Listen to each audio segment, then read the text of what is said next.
क्योंकि तुम्हारे अंदर उसका स्वाद ही नहीं, उसका चिंतन ही नहीं है। स्वाद ही चिंतन कराता है। ये बात ध्यान दे।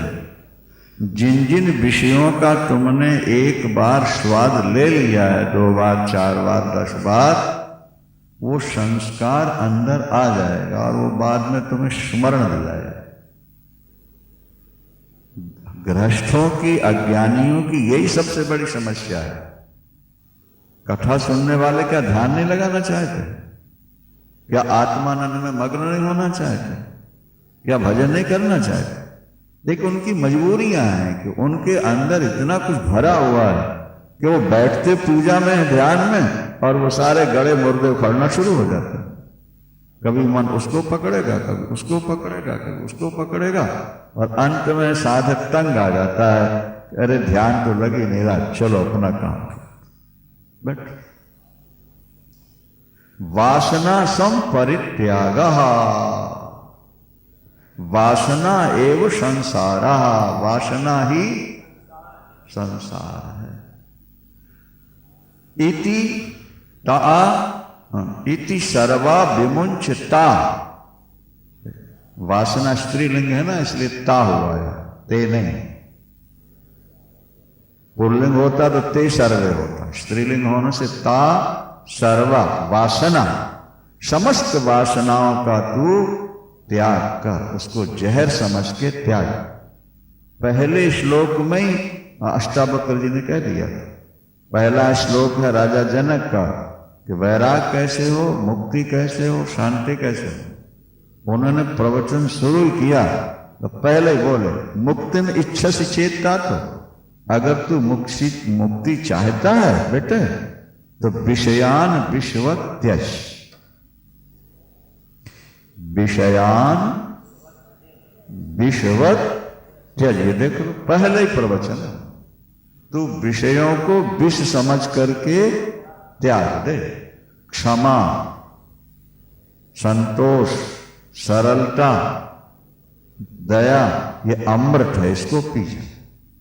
सत्य, क्षमार्जव दया तोष, सत्यम पीयूषवद भज, सत्यम पीयूषवद भज। मुक्ति में इच्छा चेता, अगर तू मुक्ति, अखंड अनंत शांति चाहता है तो विषयों को विष समझ करके त्याग, और दया, क्षमा, सरलता, संतोष और सत्य, इसको अमृत मान के तू पी जा, तो अमर हो जाएगा, तेरा जीवन धन्य हो जाएगा। अब हम कहते हैं कि महाराज ये तो हमसे छूटेंगे नहीं, और हम वो चाहते हैं, बोले दोनों एक साथ कैसे हो सकता है? हम जाना चाहते हैं बंबई, इंदौर, और जा रहे हैं कलकत्ते की ओर, तो इंदौर कैसे मिलेगा फिर? जब इंदौर जाना है तो इंदौर वाली ट्रेन में बैठो, बंबई कलकत्ते जाना है तो कलकत्ते वाली ट्रेन में बैठो। तो नर्क और अशांति की ओर जाने वाला विषय है, खूब सेवन करो, धड़ो जाओ, अशांत रहो, तनावग्रस्त रहो, दुखी रहो, परेशान रहो, हाय तौबा करते रहो। और अगर तुम अखंड अनंत शांति चाहते हो तो क्षमा, सरलता, संतोष, सत्य, इसको अमृत मान के स्वीकार करो। ये पहले श्लोक है, पहले प्रकरण अष्टावक्र। समझ में आया कि नहीं? ये उन्हीं बातों को बार बार दूसरे ढंग से कहते जा रहे हैं। किसी तरह ये बात समझ में, जैसे छोटे बच्चे को गणित या साइंस समझाने के लिए समझदार मास्टर अनेक प्रकार के उदाहरण दे करके नहीं उसको समझाने का प्रयास करता है। किसी तरह ये गणित, ये साइंस, ये मैथ इसके समझ में आ जाए। इसी तरह से उसी बात को दूसरे ढंग से बार बार अष्टावक्र जी कह रहे हैं। वासना एव, बोलो, वासना एव संसारः इति सर्वा विमुंचता, तत्यागो वासना त्यागात् तूने वासना का त्याग किया कि तत्त्याग संसार का त्याग अपने आप हो जाएगा। और आद्य स्थिति जहां बैठा है तो क्या वहीं शांत हो जाएगा, वहीं सुखी हो जाएगा। फिर यथा तथा जहां तहां जैसे रहना है मौज से रह। तुलसीदास जी ने एक दोहा लिखा, जे जन रूखे विषय रस। समझ रहे हो कि नहीं? जे जन रूखे विषय रस और चिकने राम सने, तुलसी जो मन खूंद सन। तो कानन बसे अगे, जैसे गाय बांधने का खूंद होता, खूंटा जिसको बोलते हो, गाय जिससे बांधी जाओ कील नहीं ठोक देते हैं, कीला, और फिर उसको हिलाओ नहीं हिलता। अगर तुम्हारा मन उस कीले की तरह स्थिर हो गया है तो कानन बसेंगे, वो घर में रहें या वन में रहें, उनके लिए दोनों एक समान। जे जन रूखे विषय रस, जो विषयों से रूखे हो गए, हट गए, और चिकने राम सने, और जो राम के प्रेम में चिकने बन गए। अध्यात्म निष्ठा में यही है कि विषयों से रूखे हो जाओ और आत्मनिष्ठा में सरस हो जाओ। फिर तुम घर में रहो या वन में रहो, तुम जहां रह रहे हो, जैसे रह रहे हो, अपने स्वरूप में रहो। एक संत ने लिखा कि मैं जा रहा था, पेड़ के नीचे एक सन्यासी कहें उसको या त्यागी कहें, बाबा के वेश में था।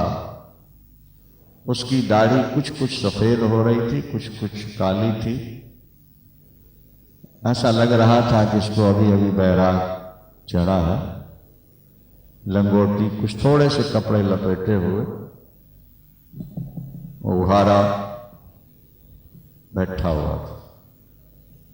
और जाके हमने जब देखा तो हमें ऐसा लगा कि इसका चिंतन अभी भी ठीक नहीं।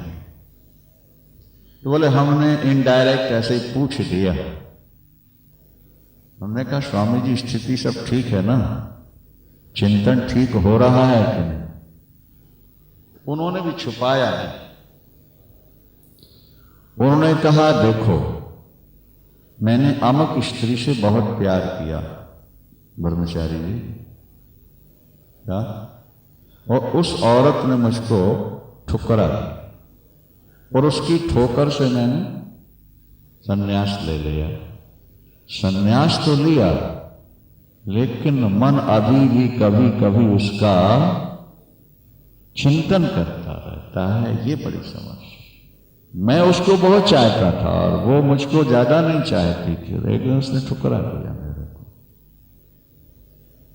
अब बताओ मैं क्या करूं? मैं तो सब छोड़ करके यहां आ गया, लेकिन कभी कभी उसका स्मरण होता है। अब अगर वासना है तो स्मरण तो होगा, और स्मरण होगा तो घर में बैठे हो तो घर में हो, और वन में बैठे हो तो घर में, फिर फर्क क्या? और मन खूंटे की कीले की तरह स्थिर हो गया। अब घर में बैठे हो तो वन में हो, और वन में बैठे हो तो वन में हो। अज्ञानी घर छोड़ के वन में गया तो भी वो घर ही में, और ज्ञानी वासना छोड़ के घर रह रहा है तो भी वो वन में। समझ में आया? नहीं। सच्चिदानंद। इसीलिए यहां कहा गया वासनाएं 3 प्रकार की होती हैं। वो कल बता चुके थे कि संसार में हमारा सम्मान हो, पत्नी प्राप्त हो और पैसा प्राप्त हो। ये 3 वासनाएं प्रबल। शास्त्र वासना भी है, लोक वासना भी है। ये भी एक वासना ही तो है कि हम ज्यादा ज्ञान प्राप्त कर लें और लोगों को सुनाते रहें। ये भी एक वासना।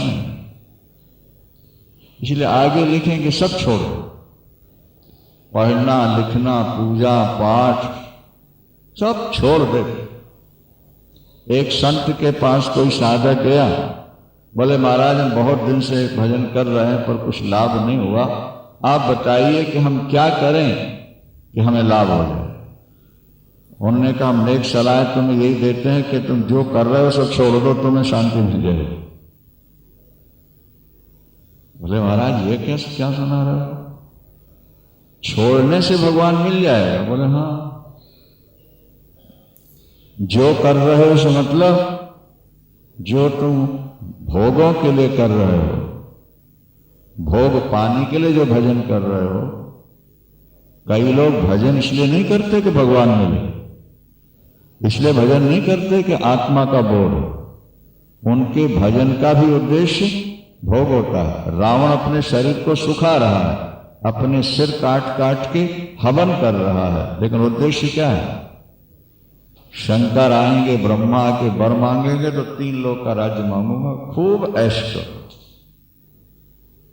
किया? आपके भजन का उद्देश्य क्या है? आत्मदर्शन, भगवत दर्शन, या शास्त्र वासना है, या लोक वासना है, या धन की वासना है? कौन सी वासना है? यदि आप में संसार में सम्मान पाने की वासना है तो आपकी साधना अधूरी।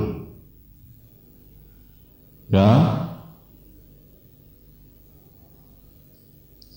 पत्नी पाने की वासना है तो साधना अधूरी। धन पाने की वासना है तो साधना अधूरी। और स्वरूप साक्षात्कार की अगर वासना जागी है तो वो पूर्ण है तुम्हारी, वो सफल। वो यद्यपि वो भी अधूरी है, आगे चल के कहते हैं, क्योंकि वासना नाम की चीज अंदर रहना ही चाहिए, क्योंकि सही वासना रहेगी तो उसमें कभी गलत भी आ सकती है।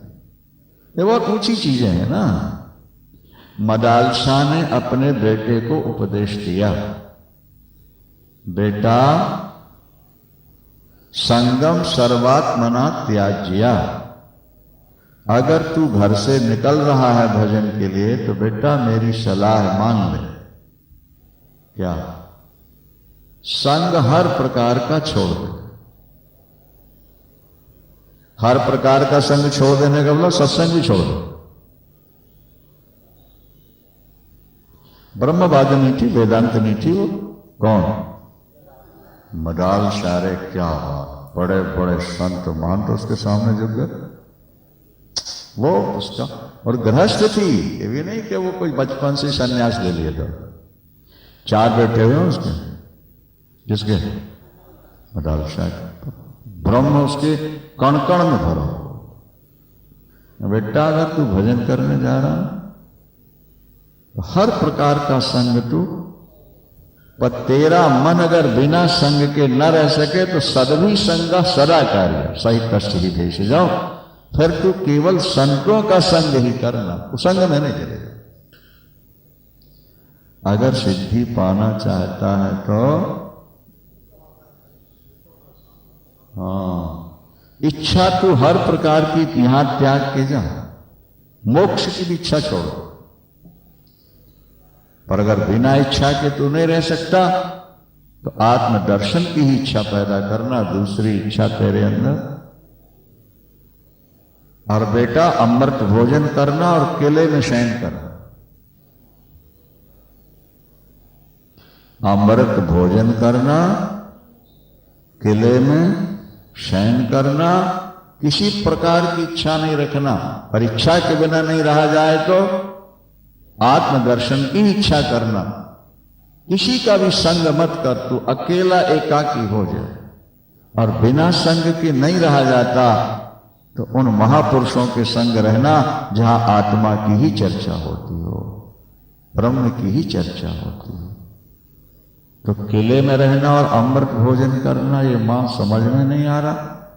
बोले बेटा जैसे राजा किले के अंदर सुरक्षित रहता है, इसी तरह वैराग्य रूपी किले के अंदर, संयम रूपी किले के अंदर तू रहना, ताकि काम क्रोध लोभ मोह रूपी शत्रुओं का प्रहार तुझ पर सफल न हो सके तो ये किले के अंदर रहने वाली बात है क्या। और अमृत भोजन करना, अमृत की नींद सोना। अमृत भोजन क्या है मां? बोले बेटा जरा सी भूख लगी और कुछ खा लिया, जरा सी भूख लगी कुछ खा लिया, हजम नहीं होता है तो बोले सोडा पियो क्या। और सोडा पिया, जरा सा खा लिया, बोले भर दो। क्या तमाशा है? जब पहले ही भरा था तो सोडा पी के दवाई खा के खाली क्या कर रहे हो?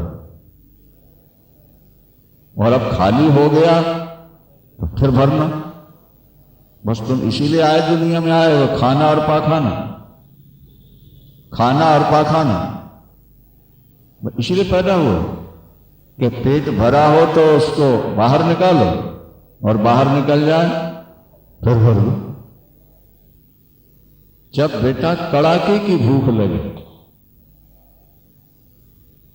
बार बार नहीं खाना, स्वाद के लिए नहीं खाना, जब इतनी कड़ाके की भूख हो जाए कि सहन नहीं हो रही तो थोड़ा सा डाल देना, वो अमृत भोजन। और हर समय लेटे नहीं रहना, सोने की कोशिश नहीं करना। जो लोग ज्यादा सोते हैं उनको सपने ज्यादा आते हैं। वृंदावन अनुभव करके देख लेना। जो ज्यादा सोने की कोशिश करेंगे उनको स्वप्न ज्यादा आएंगे, और जो थोड़ा सोएंगे उनको स्वप्न कम आएंगे, वो गहरी नींद में चले जाएंगे। और ये भी एक बात समझ लो तुम, जो समझ नहीं पाते, कुछ लोग सोचते हैं कि 8 घंटा सोएंगे तो नींद पूरी हो जाएगी। नहीं नहीं, तुम 4 घंटा सोओगे तो भी नींद पूरी हो जाएगी। क्यों? जब कम सोओगे तो गहरी नींद में सोओगे, और ज्यादा सोने की कोशिश करोगे तो उछली नींद में सोओगे, स्वप्न की नींद सोओगे। तो ज्यादा सोने के बाद भी ऐसा लगेगा कि अभी थकावट है, अभी मन कर रहा और सो लें, शरीर भारी सा लग रहा है, माथा भारी लग रहा है। और थोड़ा सोया तो ऐसी गहरी नींद आएगी कि 4 घंटे में तुम्हारी खुराक पूरी हो जाएगी। हमने परसों ही बताया था ना आपको, या कल, कि सोते सोते 11:30-12 बज जाता है और 4 बजा, लेकिन वो एक करवट में 4 बज जाता है। और जब 10 बजे सो जाए और सोचें कि 6 बजे तक सोना है, 5 बजे, फिर करवट बदलते रहे। सच्चिदानंद। इसलिए कम सोना और कम खाना, ये अमृत भोजन। और संयम में, वैराग में जीना, ये किले में रहने के समान। इच्छा कोई नहीं करना मेरे बेटे, पर अगर इच्छा जागे ही तो मोक्ष की ही इच्छा करना, पदार्थों की इच्छा नहीं कर लेना। संग हर प्रकार का त्याग दे। जब घर छोड़ के जा रहा है और किसका संग करे?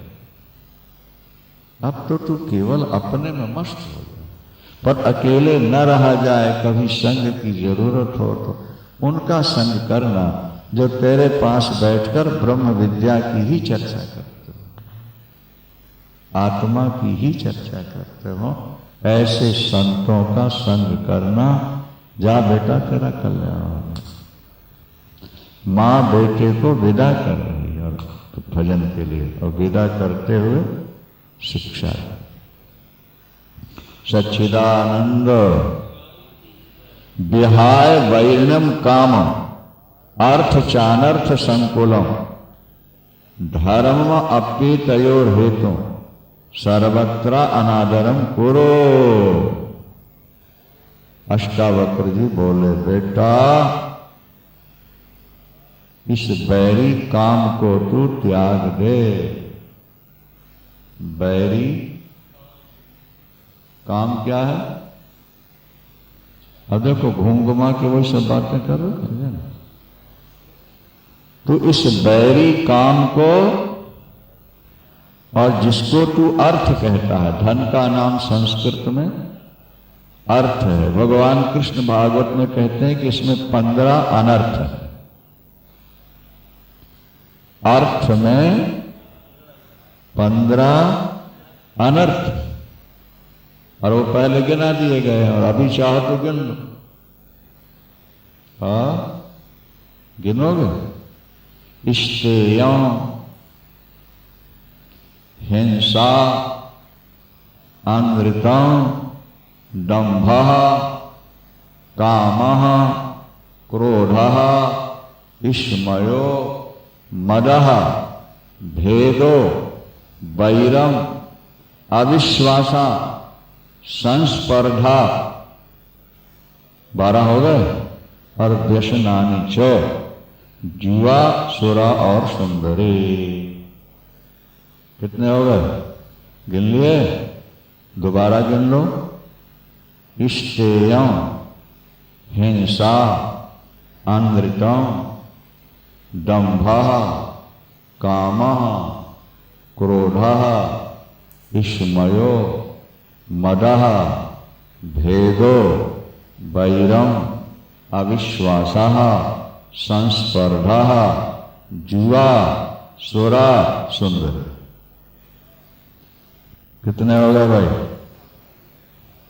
ये भगवान कृष्ण कह रहे हैं भागवत के 11वें स्कंद में बुधो कि अर्थ में 15 अनर्थ है।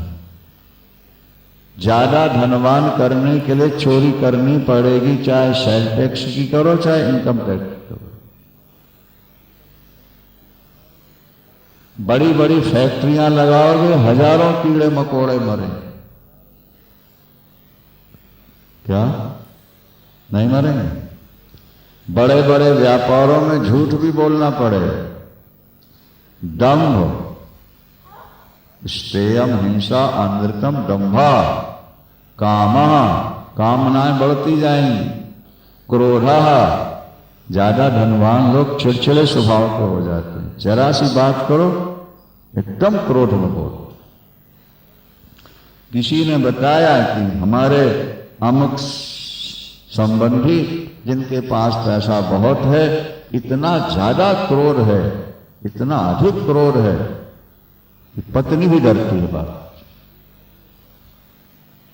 और कभी कभी उतने टेंशन में आ जाते हैं कि फिर अपने किसी बगीचे में, पार्क में जाके कमरा मरा 5-7 दिन तक अकेले पड़े। क्रोध, कामः, क्रोधा, विस्मय और मद। मैं धनवान हूं, और मद, ठीक है, भेदभाव पैदा हो जाता है, वैर, कई शत्रु बन जाते हैं। अविश्वासा, धनवान जल्दी किसी पर नहीं करते, पैसा लगा रहता है, ये उठा न ले जाए, ये ले न जाए, ये हमें धोखा न दे। संस्पर्धा, कंपटीशन, और सेठों से भी अधिक धनवान बनने की संस्पर्धा, कंपटीशन करे। और व्यसनानि च, ये लोग जुआ खेलते हैं, शराब पीते हैं और सौंदर्यों के पीछे दौड़ते। घर की स्त्रियां बेचारी ये सोचती हैं कि हमारे पति सीधे घर से निकल के फैक्ट्री जाते हैं और फैक्ट्री से घर आ जाते हैं। सभी सेठ गंदे नहीं होते, कुछ बहुत बढ़िया भी है, लेकिन ज्यादातर लोग निकल के कहाँ जाते हैं और किसको बुलाते हैं और एवन स्टेनो रखते हैं, नहीं समझ में आई बात। हाँ, उनकी जो स्टेनो होते हैं ना, वो बढ़िया से बढ़िया। देखा है नहीं आप लोगों ने? हमने देखा है ना भाई। हाँ हाँ, गरीब क्या रखेगा बेचारा, जिसको रोटी नहीं खाने को। और उनके जो पीए, उनके ऑफिस में बैठने वाली सुंदरियां देखो कैसी हैं।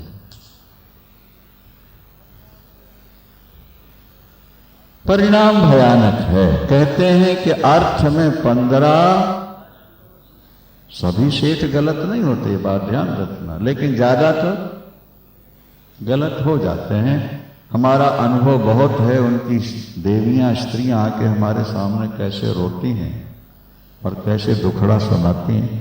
हर 7 दिन के बाद नए शहर में जाना, नए परिवारों से मिलना, नहीं तो रोगी डॉक्टर से रोग नहीं छुपाते और शिष्य शिष्याएं अपनी समस्या नहीं छुपाते। तो पता लगता है कि घर में कितनी अशांति है, कितना टेंशन है, कैसी कीमती शराबें पी रहे हैं और कैसे सुंदरियों को लेकर के घूम रहे हैं। बहुत तो यहां दत्तात्रेय भगवान क्या कहते हैं? विहाय वैरिणम कामम, विहाय वैरिणम, ये काम तेरा शत्रु है, शत्रु। और अनर्थ संकुलम अर्थम, अनर्थ संकुलम अर्थम, जिसमें 15 अनर्थ हैं, ऐसे अर्थ को, काम को और अर्थ को, इन दोनों का तू त्याग कर। और अर्थ पाने के लिए, काम के लिए जो थोड़े बहुत धर्म की मर्यादा का पालन करता है तो नहीं, दुनिया के दिखावे के लिए जो धर्म का स्वांग रचा उसको भी छोड़। क्या? इनको भी छोड़ो। मोक्ष चौथा चरण है ना, धर्म अर्थ काम और, तो धर्म को पकड़े रहोगे तो मोक्ष कहां? अंत में तो इसलिए गीता भगवान ने कह ही दिया 18वें अध्याय के 66वें श्लोक में, सर्वधर्मान परित्यज्य मामेकम। अरे धर्म तो नौका है, अब जब घर में घुसना है तो नौके की क्या जरूरत?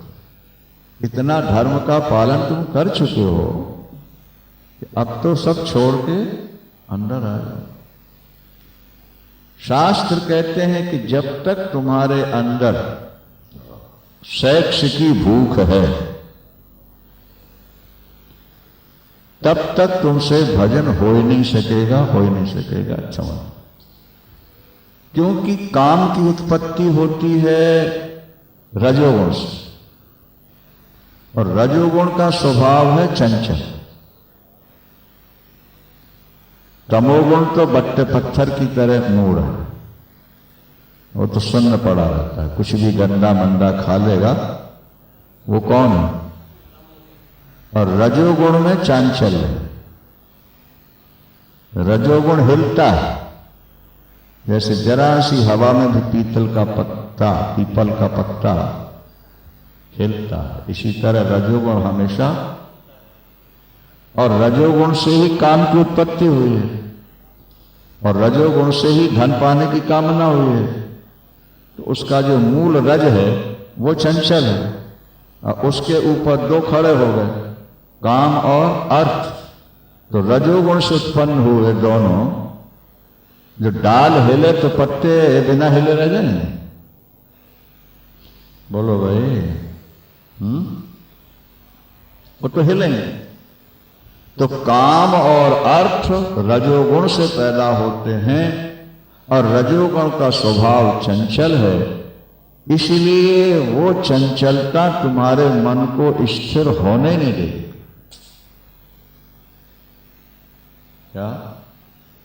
इसलिए कंचन और कामनी को आत्मदर्शन में सबसे बड़ी बाधा मानी गई, भगवत दर्शन में सबसे बड़ी बाधा। संतों ने अपने अपने ढंग से गाया है। क्या? चलो चलो सबको कहे, चलो चलो सबको कहें, और पहुंचे बिरला को। चलो चलो तो सब कह रहे हैं, और थोड़े बहुत सब चल भी रहे। आप घर से निकल के आए हो, चले हो कि नहीं? यहां नोट कमाने आए हो कि भगवान के लिए आए? भगवान के लिए आए तो चल तो सभी रहे, लेकिन लक्ष्य तक कौन पहुंचा? वापिस आ गए। ये ऐसी घाटियां हैं खड़ी सीधी, वापस लो। मणिशंकर है चंबा से आगे, जानकारी है, सुना? हाँ, मणि महेश, मणिशंकर मणि महेश। कैसी चोटी है, दूर ही से दर्शन करते हैं लोग। वहां तक कोई हजारों, आज जो गौरी शंकर की एवरेस्ट चोटी पर विजय पाता है, सारी दुनिया के अखबारों में सुर्खी में आ जाता है। गौरी शंकर की जो चोटी एवरेस्ट जिसको कहते हो, नहीं, लाखों में कोई एक दो पहुंचते हैं, और जो पहुंच गए वो सुर्खियों में आ जाते। तो चलो चलो सबको कहे, पर पहुंचे बिरला कोई। क्यों? बोले घाटी है ना बीच में, और एक ही नहीं है, दो घाटियां। तुलसी कंचन कामनी, तुलसी कंचन कामनी, ये दुर्गम घाटी दो। दुर्गम घाटी, क्योंकि काम का जो आलंबन है वो कामनी है, और अर्थ का फलभोग है। दोनों एक दूसरे से जुड़े हुए। ज्यादा पैसा किस लिए कमाया जाता है? ज्यादा भोग भोगेंगे भाई। ज्यादा पैसा आया तो महंगी शराब पिएंगे, होटलों में खाएंगे।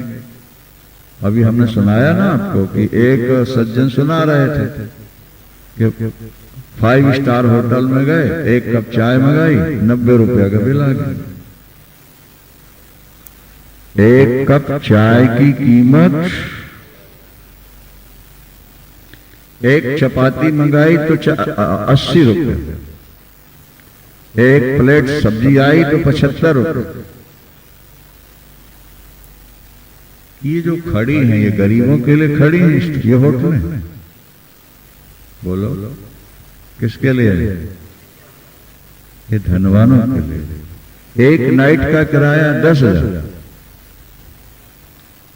ओबेरॉय हॉस्टल बंबई, एक नाइट का किराया। विदेशों में तो और भी महंगा रह रहे हैं, और फिर वहां सब कुछ प्राप्त है। वहां तुम्हें जो चाहिए इनडायरेक्ट सब कुछ प्राप्त, भोगों की हर सामग्री वहां उपलब्ध है। बस मनी निकालते जाओ, चलते जाओ। पैसा कितने अनर्थ नहीं कराता। पैसे के बिना गुजारा नहीं है, और पैसे से ही सारे अनर्थ होते हैं। अभी अनिल सुना रहे थे कि दिल्ली में ऐसी होटलें खुल गई जिनमें मासिक रूप में इतना रुपया देते जाओ, अपने यार के साथ आओ, इस तरफ से घुसो और दूसरे तरफ से निकल जाओ, तुम्हारा आना और जाना सब गुप्त है। वृंदावन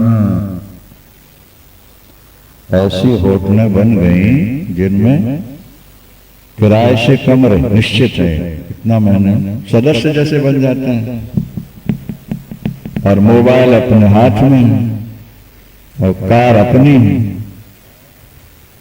और बहू रानी कहाँ जा रही है? बोले मम्मी शॉपिंग के लिए जा रहा है।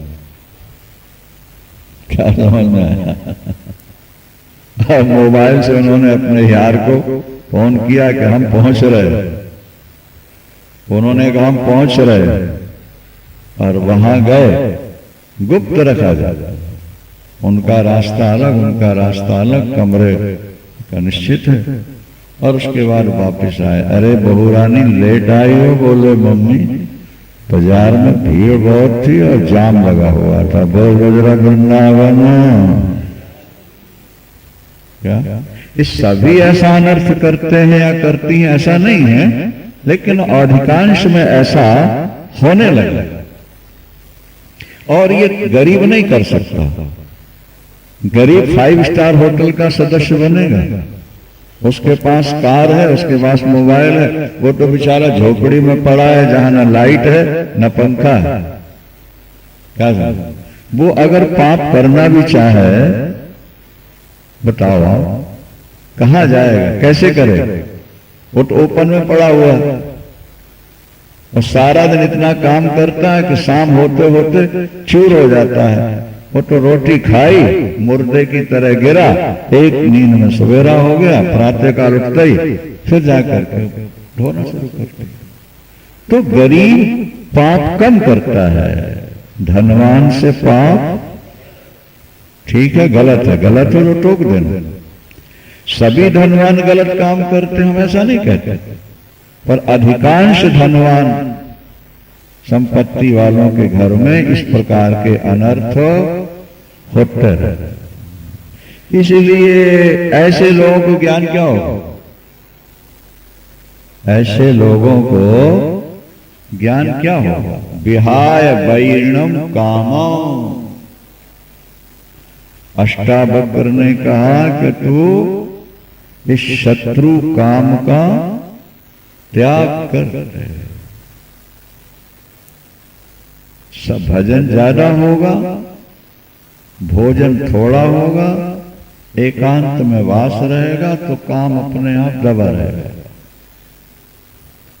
और जैसे ये बाबा जी बैठे तुम्हारे सामने, कभी खा लेते हैं, किसी कमरे में एकांत अलग सोते नहीं, पंडाल में पड़े रहते हैं, हाल में पड़े रहते हैं। किसी के साथ रहना नहीं, किसी के साथ सोना नहीं, किसी के साथ खाना नहीं, पड़े। अब कैसे, क्या पाप होगा? वासना कैसे जाएगा? एक गाय खरीदी गई जिसके दूध था 3 लीटर,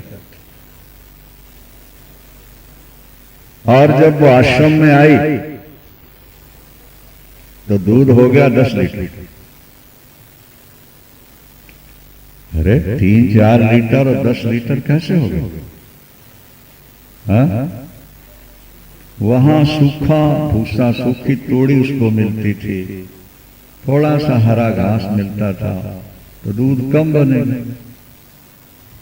और यहां आकर के सेवकों ने खूब खिलाया, दूरे दूर हो गए। अभी तो 3-4 दिन पहले फोन आया कि महाराज जी आपकी गाय,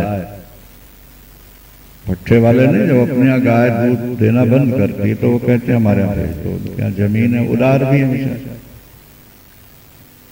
तो आया कि गाय जन गई है, तो दूध कितना है? बोले अभी 4-5 लीटर, 4 लीटर। आज फोन आया 12 लीटर हो चुका। पहले सादा दिया, दूध कम बना, अब ज्यादा खल चुन दे दी, तो जब दूध ज्यादा बना तो दूध में मक्खन भी तो ज्यादा हुआ कि नहीं हुआ? संकेत है, समझ लो। क्या भाई होगा ना? तो हम लोग जब सुबह से बैटरी से लेकर नाइट टी तक सारा दिन चबाते रहेंगे, कभी पिस्ते की बर्फी खा रहे हैं, कभी काजू की बर्फी खा रहे हैं, कभी बादाम के लड्डू खा रहे हैं। क्या जिंदगी में एक आध बार खाने को मिला ना, एक आध लड्डू किसी ने दिया, खाया तो कुछ अलग ही स्वाद। हमने कहा ये क्या है? बोले बादाम का लड्डू। हमने कहा भैया माफ करो, ये सेठों के लिए है, हम लोगों के लिए नहीं है। दे ये क्या हरी हरी क्या है? बोले महाराज ये पिस्ते की बर्फी है। क्या भाव है पिस्ता? बोले 1200 रुपये किलो। बढ़िया पिस्ता 1200 रुपये, बढ़िया काजू बोल दो 600 रुपये किलो, 700 रुपये किलो। नहीं, बादाम 4 बादाम घोड़े को खिला दो मर जाएगा। हाँ मर जाता है नहीं, कड़वा बादाम मर जाएगा। देख तो अपने भी तो मुंह में कड़वा आ ही जाता है। गोटा घाटी में तो कड़वा भी चीनी डाल के मीठा हो जाता है। क्या घोड़े के अंदर 2 बादाम गए 4 उम्र। क्या शास्त्रों ने और क्या प्रकृति ईश्वर। और यहां हमारे साधक महोदय बादाम का हलवा खा रहे हैं। एक संपन्न परिवार में पता लगा कि हाँ रोज बादाम का हलवा बनता ही। आज व्रत है, बोले बादाम का हलवा बना देना। और सुबह सुबह 150 बादाम का हलवा पेट में चला गया। बोले हम कुछ खाते नहीं व्रत में, तो बिल्कुल क्या क्या नाटक होते हैं दुनिया में। ये थोड़ा घूमोगे देखो तो पता लगा। देखो ही नहीं अच्छा है, ये संस्कार ही नहीं चाहिए। काम और अर्थ जो है यही हमारी साधना में, हमारी स्वरूप स्थिति में बाधा है। इसलिए विहाय वैरिणम कामम, शत्रु काम को तुम विहाय माने त्याग। क्या? और अनर्थ से भरे अर्थ को भी, अब झोपड़ी बन गई, कुटिया बन गई, खर्चा चलेगा, अब हमको संग्रह नहीं करना, तो बस गुजारा पेट के लिए जो हो जाए, खर्चा चल जाए। और नहीं तो मौत के समय एकदम बैलेंस याद आ जाएगा कि बेटे को भी बताया नहीं, वहां पड़ा है, क्या होगा, बस सांप बन जाओगे। वृंदावन छुपा के कोई चीज नहीं रखो, बुढ़ापे में खास। जवानी में तो चलो अभी जीना है, बुढ़ापे में तो जाना है, छुपा के नहीं। या कोई कागज आगज ऐसे रख जाओ कि वो तुम्हारे मरने के बाद उनको पता लग जाए। और अगर रख भी दिया है तो भूल जाओ, जीते रहे तो ठीक है, ले लिया, और नहीं तो गए गए गए। वृंदावन सच्चिदानंद धर्मप्येतयो हेतु सर्वत्र अनादरम कुरु। इन सब की उपेक्षा कर दे, शांत होकर बैठ जा। महाराज हमको तो अभी पैसा चाहिए। क्यों? बोले जिंदगी पड़ी है। उन्होंने कहा रे पगले, तेरी जिंदगी 3-5 दिन की जिंदगी है, 4 दिना की चांदनी। देखो कितना अच्छा श्लोक। स्वप्नेन्द्र जालवत पश्यो दिनानि त्रीणि पंचवा, मित्र क्षेत्रो धनागारो दार दार दायादि संपदः। अरे जीव आंख खोल, ये संसार स्वप्न है, ये संसार इंद्रजाल है। क्या है? जादूगरी का खेल है। और तुझको जीना कितना है? दिनानी पंच त्रीण पंच। अपन लोग कहते हैं 4 दिना की जिंदगी, 4 दिन अपने को जीना है, और व्यवस्था अपन कर रहे हैं हजारों वर्ष। एक सेठ कोठी बनवा रहे थे, पिल्लर खड़े हो रहे थे, तो सेठ जी कह रहे थे इंजीनियरों मिस्त्रियों से, पैसा चाहे जो लग जाए, 1000 वर्ष तक मेरी कोठी की दीवारें हिलने नहीं चाहिए। एक संत निकल रहे थे, ठहाका मार के हंस पड़े।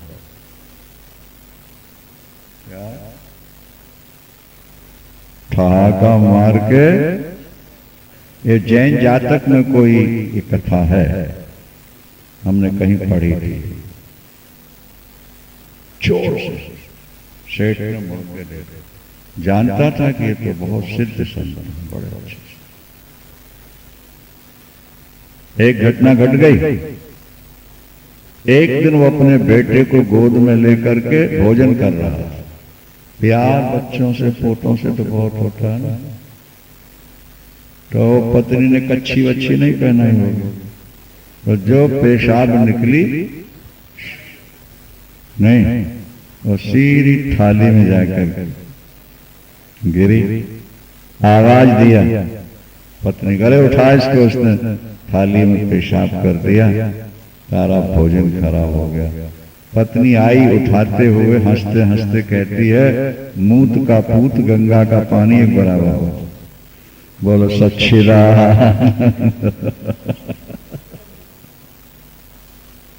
पूत का मूत और गंगा का पानी एक बराबर होता है, खा जाओ कोई फर्क नहीं।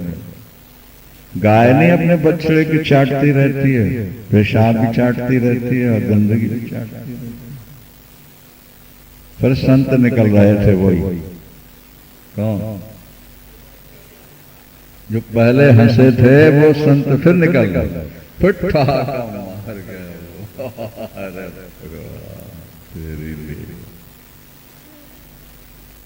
फिर झटका लगा।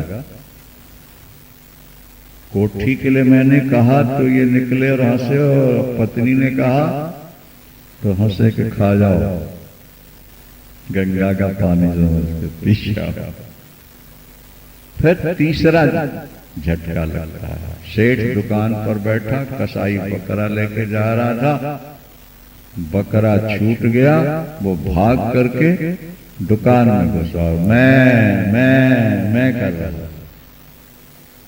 सेठ ने कहा भाई इसको छोड़ दे, क्यों ले जाता है इसको मारने के लिए? जैन जातक में है शायद। कसाई ने कहा मैं खरीद के लाया हूं और मेरा यही जीवन है। अब आप जैन साहब, आप बड़े धार्मिक हो, बड़े अहिंसक हो, बकरे पर दया आ रही तो मैं 2 रुपए में खरीद के लाया हूं, आप दे दो, ले ले, छोड़ दो। प्रॉफिट नहीं लेता। अब तो बकरे 1000 रुपए में आते हैं, 500 में, तो सस्ता जमाना था ना पहले। तो कहने लगा भाई 1 रुपया ले ले। उनने कहा सौदागिरी से क्या बनेगा, मैं 2 में लाया हूं, 2 दे दो। अच्छा 1.25 ले ले।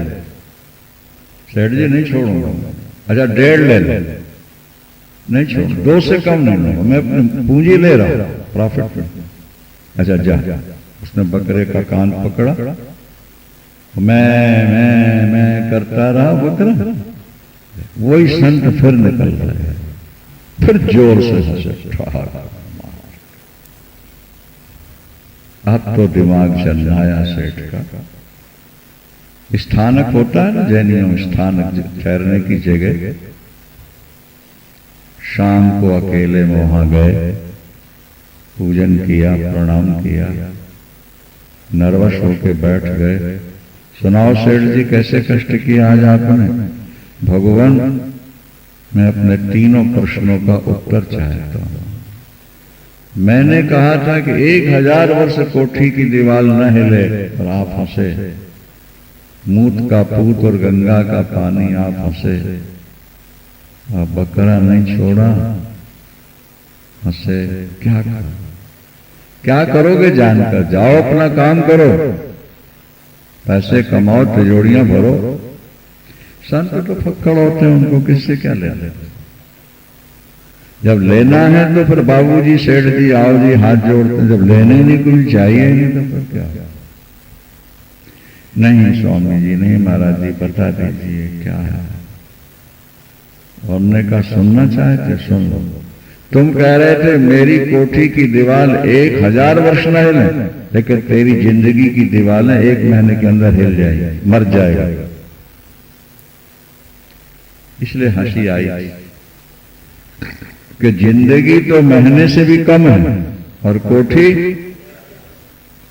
1000 वर्ष के लिए बना। कहां पे गया सेठ तो पसीना नहीं, रूमाल से पसीना पहुंच। मौत का नाम ही इतना भयानक है, मौत सुनी नहीं, कहा तो आदमी वहीं मर जाता। फिर वो मूत का पूत,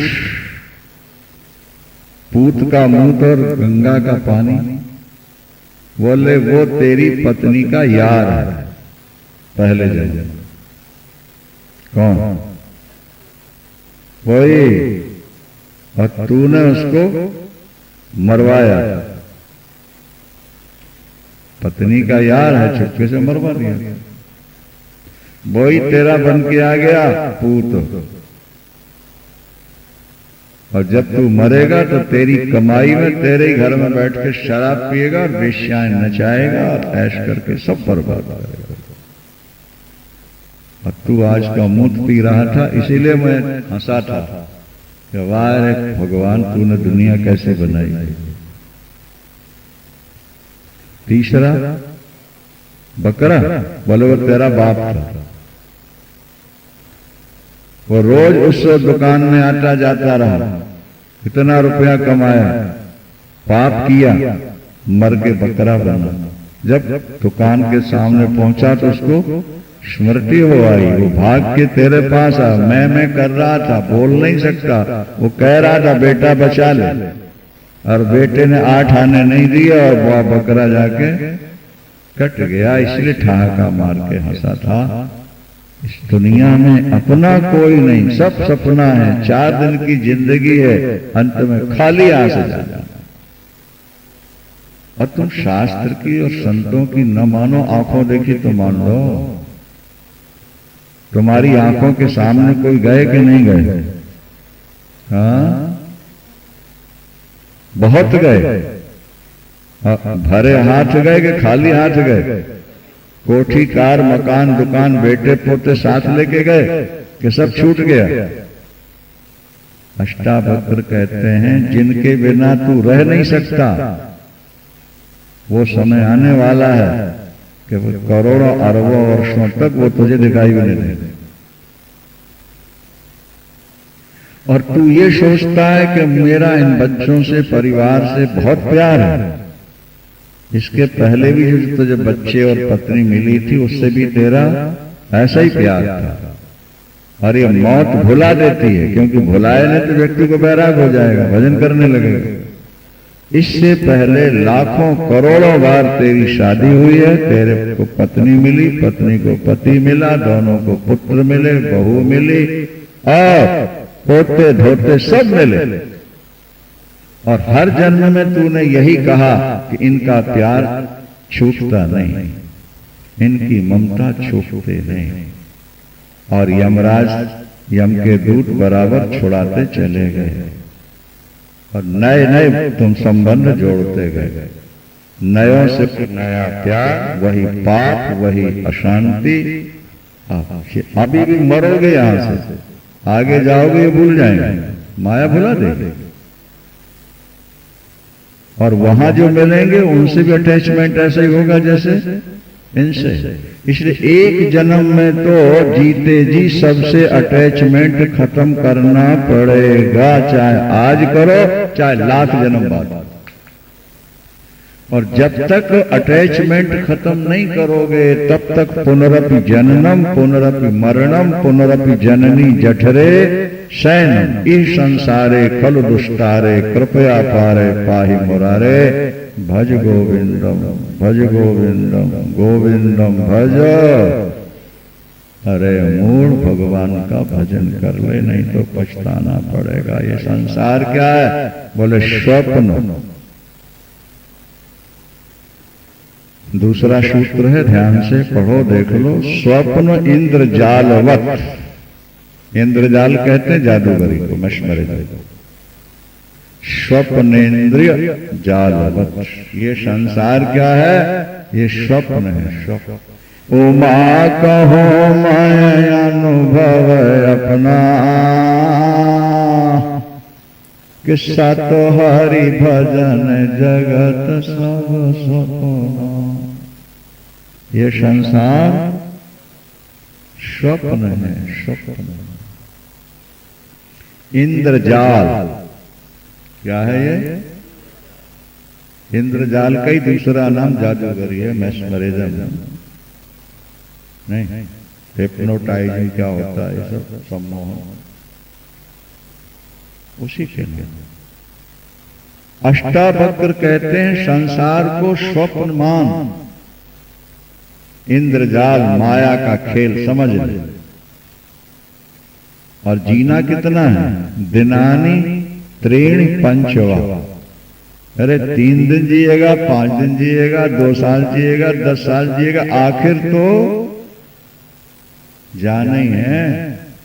और अब इतना तो तू कमाई चुका है कि आज ही काम बंद कर दे, तब भी रोटी तुझको मिलती रहे।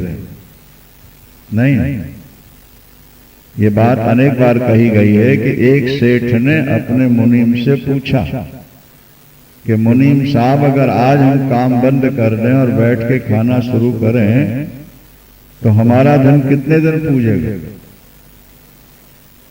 तो उसने बताया कैलकुलेट करके कि 100-100 साल अगर जीते रहे सभी आगे आने वाली पीढ़ियां तो 9 पीढ़ियों में जाके धन खत्म होगा। तो सेठ जी रोने लगे। मुनीम जी ने कहा क्या बात है भाई सेठ जी क्यों रो रहे हो? बोले 10वीं पीढ़ी भूखी मरेगी क्या? उसके लिए भी तो कमा के रख दो। आप बताओ, जो इतना लंबा प्लान लेकर के जी रहे हैं, कमा रहे हैं, उनको समाधि लगेगी? उन्हें आत्मा का बोध होगा? उन्हें भगवान मिलेंगे? अरे जिंदगी कितनी है? बोले दिनानी त्रीणि पंचवा, पानी केरा बुलबुला और आसमानुष की जात, देखत ही छिप जाएगा ज्यों तारा प्रभात।